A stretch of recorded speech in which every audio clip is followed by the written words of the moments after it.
A few weeks ago, a subscriber asked me for my opinion on probiotics for babies, and it had been a hot minute since I last looked into the research on this topic. So I decided to peruse PubMed and see what had been published since. And this led me down a rabbit hole of research, which I only emerged from very recently, which is not a bad thing because I ended up writing a very in-depth article summarizing all of the research regarding the benefits and the risks of probiotic supplements for babies, which you can find on the Veggies and More website.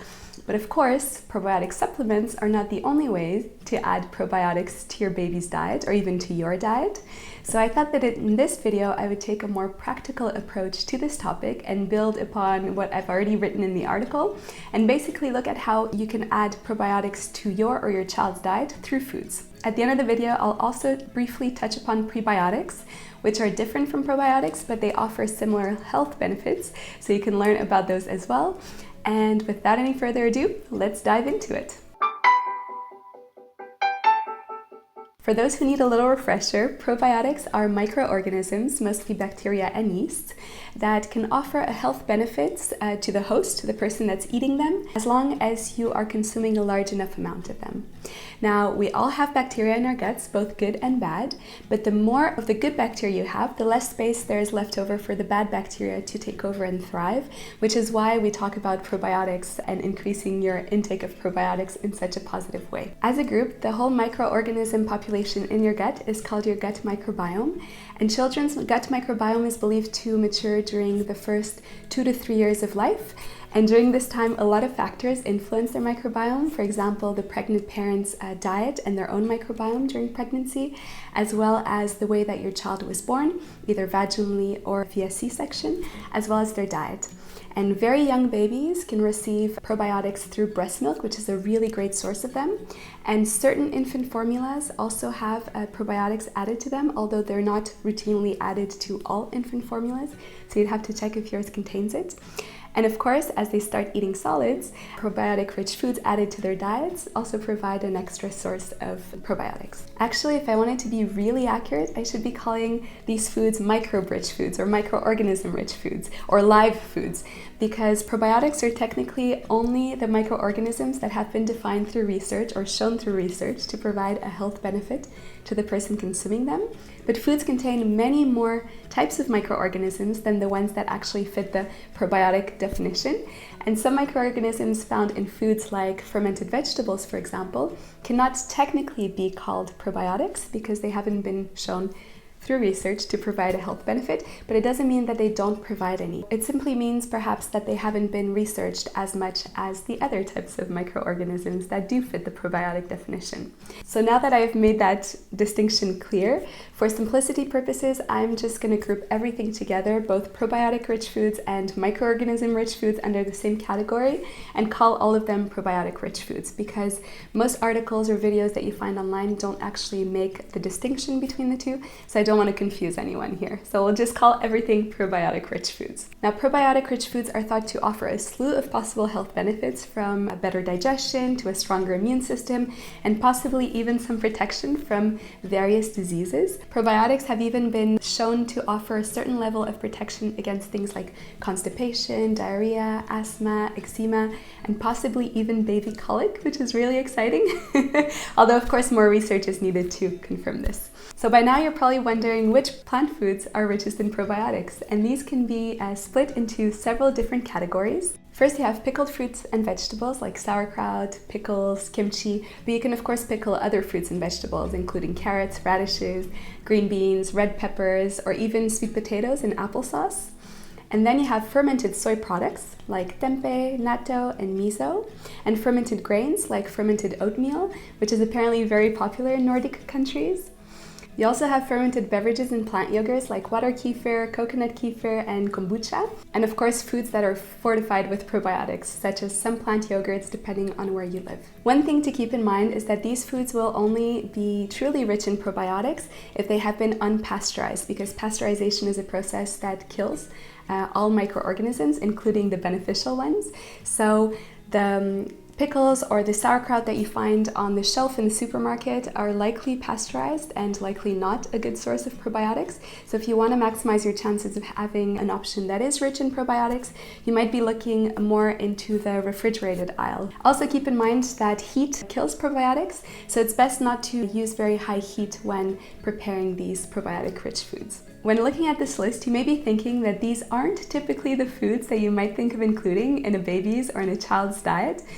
And you're absolutely right, they aren't. In our urbanized society, we tend to think of microbes as things to get rid of, not things to eat. So as a result, we tend to be less exposed to microbe-rich foods or to microorganism-rich foods. But like I said before, there are many advantages to introducing these foods to your child's diet from an early age. And on top of the health benefits that I've mentioned earlier, another thing to consider is that these foods are naturally sour tasting. And sour is not one of the tastes that children are naturally born with a preference for. They usually prefer sweet and salty tastes. So sour is something that you need to work on. And the way that you work on this is by continuously offering your child foods that have this flavor. So probiotic-rich foods are really great at this. And the more often that you offer them to your child, the more of a liking they develop for them, which can help them expand their palate, and of course this will help them love and enjoy eating a wider variety of foods as they grow up, which in turn helps them get a wider variety of nutrients through their diet. Now let's get practical about this and talk about the best ways to introduce these probiotic-rich foods to your or your child's diet. When it comes to adults, there's no restriction as to which foods to add to your diet. You can eat all of them. But I would suggest that you start introducing them slowly as to allow your body to get used to them and minimize any risk of gut upset or digestive issues. Some of these foods are quite rich in salt, like fermented vegetables, and other, like water kefir and kombucha, can contain some caffeine and also some alcohol. Actually, all fermented foods can contain some alcohol, by the way, but the amount of alcohol that the water kefir and the kombucha contain typically range between 0.5% and 3%. 3% is quite a lot if you think that a beer contains about 6%. So keep that in mind. If you make them at home, it seems that they tend to have a higher alcohol percentage than store-bought versions. So that's also something good to keep in mind. I'm a newbie at fermenting foods, but I have read that there are ways to ferment foods that help you reduce the alcohol content that they contain. So this is something that you're worrying about. I would suggest that you look into those methods more thoroughly. So when it comes to babies and children, I'd recommend starting with probiotic-rich foods that are low in salt, low in alcohol, and low in caffeine, like tempeh or coconut kefir, for example. And then as your child gets older, you could start introducing slowly some of the other foods on this list into their diet. Now keep in mind that the fizzier a drink, the higher the alcohol percentage that it's likely to contain. So although all fermented foods do contain some alcohol, like I mentioned earlier, I would personally stay away from giving very young babies something like water kefir or kombucha, just to stay on the safe side while they're very little. Now when it comes to salt, it's a nutrient that your baby requires in very small amounts, so you don't want to overdo it, but I consider that the benefits you would get from adding those high salt yet also probiotic rich foods to your child's diet likely outweigh any negative effects of having a little bit of extra salt, especially if you only include these foods in small amounts and if the rest of the diet is very low in salt. So personally, I would offer those fermented vegetables to my baby and young children. Okay, so let's talk about some examples of what adding fermented foods may look like in a typical day. If oatmeal is something that your child already eats, you could try adding a bit of fermented oatmeal to it and slowly increasing the quantity and the proportion of fermented oatmeal as your child develops a liking for it and a tolerance for it. You could also use the fermented oatmeal in something like smoothies, or top regular oatmeal with fermented fruits, or maybe even serve your child fermented fruit purees as part of their snacks. And you could also try swapping their regular plant-based yogurt for something like coconut kefir, or using coconut kefir in whatever you would normally use plant-based yogurts in. And you could also add a little bit of fermented vegetables to their lunch and to their dinner. Simply pick whatever seems most attainable for your family and start there. It might look like adding sauerkraut to your child's lunch a couple of times a week, and then slowly adding other fermented vegetables also to their dinners, and slowly increasing that quantity of probiotic-rich foods until they are included in a couple of their meals each day.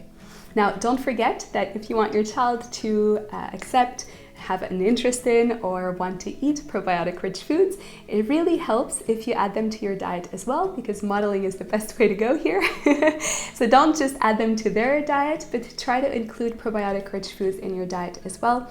You're going to gain some benefits from eating those foods too. So as promised, I want to add a little quick word about prebiotics, or what's also sometimes referred to as prebiotic fiber.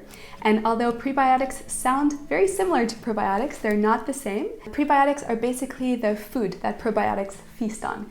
So prebiotics help probiotics thrive, and by doing so, they end up resulting in some of the same health benefits that have been linked to probiotics, including a stronger immune system and protection from certain diseases. And when they're broken down by the microorganisms that live in your gut, prebiotics release something that's called short-chain fatty acids. And those short-chain fatty acids help provide energy to your cells in your gut, so it helps your gut function more properly. It helps it absorb nutrients more easily and also move along digested food more easily. So it helps your digestion in that way. And also short-chain fatty acids help lower the gut's pH. So by doing so, it helps protect it from pathogenic bacteria, so bad bacteria that may cause you to become ill. Breast milk is a great natural source of prebiotics, and some baby formulas also have prebiotics added to them. And of course, there are plenty of plant foods that contain prebiotics. And what I found really interesting while researching probiotics is that certain experts believe that focusing on prebiotics as a way to improve immune system and improve the balance of your child's gut may actually be more effective than focusing on probiotics alone, because there are only a couple of foods that contain probiotics, but a lot more foods that contain prebiotics. So by making sure that you have a lot of those prebiotic foods in your diet, it will help your probiotic population, or the healthy bacteria population in your gut, thrive as well. You can find an extensive list of prebiotic-rich foods in the article that I've mentioned at the beginning of this video, and I'll put a link to it down in the description box below. I think personally, oats, bananas, garlic, onion, and flax seeds are probably the foods that are rich in prebiotics that we use the most in my household. All right, and with that said, I think that's enough info for one day. Hopefully you found it useful and also clear. Quite honestly, probiotic-rich foods are something that I could be a little more consistent in including in my diet and in my family's diet as well. So it's something that I'm currently working on. So you might see, who knows, a video popping up about fermenting vegetables or something like that. Let me know if that's something that you might be interested in. And I'm also curious if you actually include probiotics consistently in your and your family's diet. And if you do, which foods do you enjoy the most? Let me know in the comments down below. As always, if you found this video useful, please remember to give it a like. On this channel, I share my knowledge and experience as a registered dietitian to help busy families and their little ones thrive on a plant-based diet. So if that's something that you want to learn more about, then I also encourage you to subscribe. And with that said, that's it for today. Until next time, ciao ciao!